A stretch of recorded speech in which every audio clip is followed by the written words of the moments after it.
Okay, good morning. Um, my name is Vivens Hitiyaremye. My presentation is about critical thinking, but it's just a kind of a workshop which was prepared for university teachers, EFL teachers at the university level. So that is university teacher workshop on critical thinking, more specifically in my country, which is Rwanda.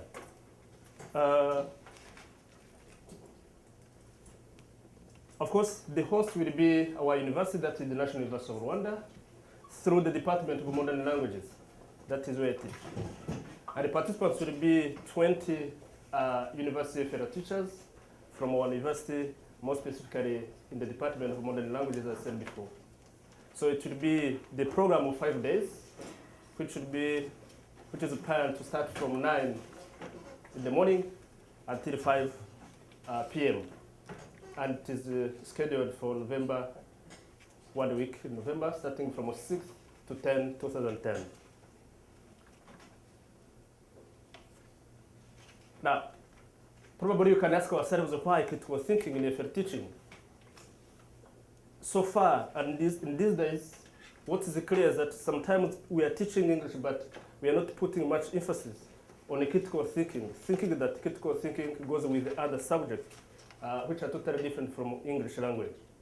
But now it's clear that once all simple students who can learn English using critical thinking skills is the best one, who can really have some English language skills, rather than the one who is learning with rote memorization or simply other traditional language skills.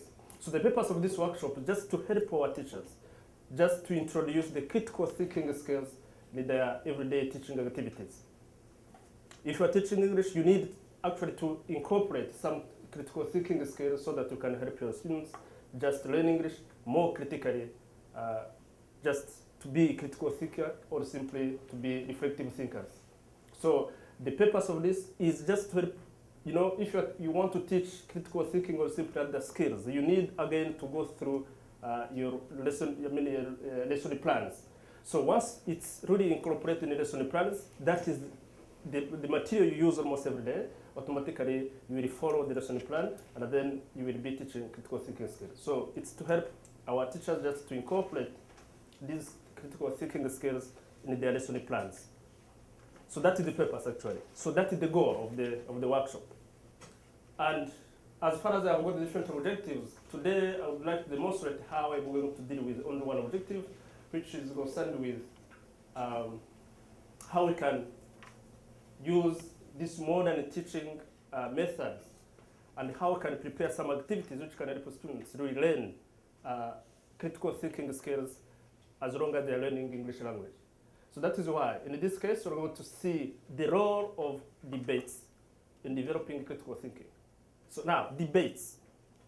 The question we should ask ourselves is, what is the role of debates in English language teaching?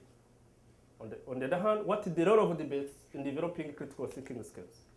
That is, communicative approach. When people are debating and discussing, what is the role, what is the target of discussion? What you should have in our mind is people are discussing not just to create a kind of war, but to have a kind of good understanding, to exchange experiences, to express their views. And once you are exchanging your views, automatically you need to think. You need to develop, some critical thinking standard strength, which includes many of them like listening or whatever. So that is why, after this one, when people are discussing, of course we'll have two different parts, but finally we'll have a kind of concluding point. And that point, that is where people will have time to discuss. Now, let's start now with our discussion. The question is this. We are teachers, we are very lucky. But sometimes it's not easy for many teachers to define teaching. Teaching, I think we really understand what you mean by teaching because we're teachers. But if you try to limit ourselves, is it teaching an art or a science? The role of debates in developing critical thinking, there are so many. There are so many in this case because that is where they will encourage active learning and so forth, okay? But what you can do, the best way, how can you choose topics for debates? Probably that is the question to ask ourselves. But the best way of doing this just to go through this saying, critical thinking is only developed when only you disagree with each other. There is a kind of disagreement. And this disagreement can create the spirit of discussion where critical thinking will be developed. Possible that even though you have been working in pairs, that you might have two different reasons, two different points. But the reason why we have been discussing, everybody wants to convince someone else.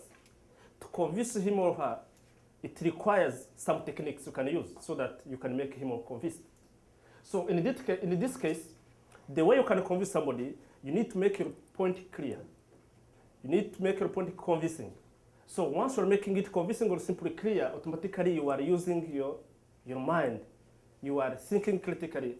And before you make a strong point to someone else, you need again to listen attentively and carefully to your colleague or neighbor.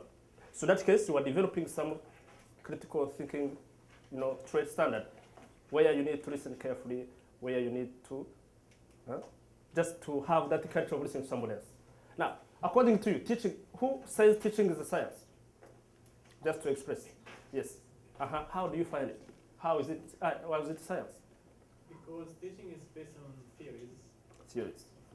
For example, learning theories. And when you have a theory and you apply this theory, you apply science. That's great. So it's a science because it requires some theories. That's fine. Another point.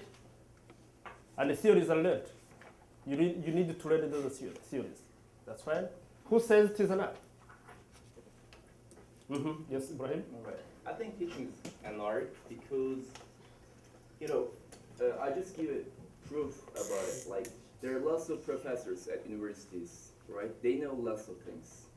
They read a lot of books than we did.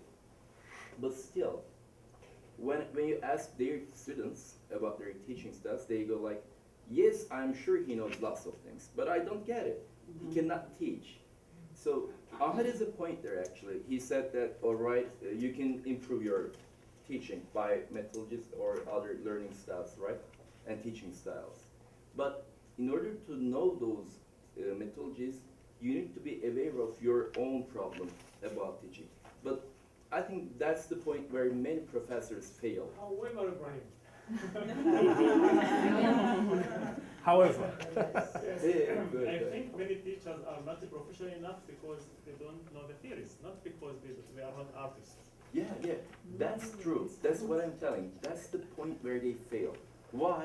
Because let's say a professor, in order to know those theories and methodologies, they need to know that they fail at some point, right? I need to improve myself. I need to improve my teaching, right? If they don't say this, if they're like, I read these kind of books, now I'm knowledgeable about this point or this subject, then they might, some of them I know, they skip that point, little point, teaching styles. That's great. So, as a conclusion, ladies and gentlemen, a successful communicator is also an effective critical thinker because the way you can speak, that's the way you can think.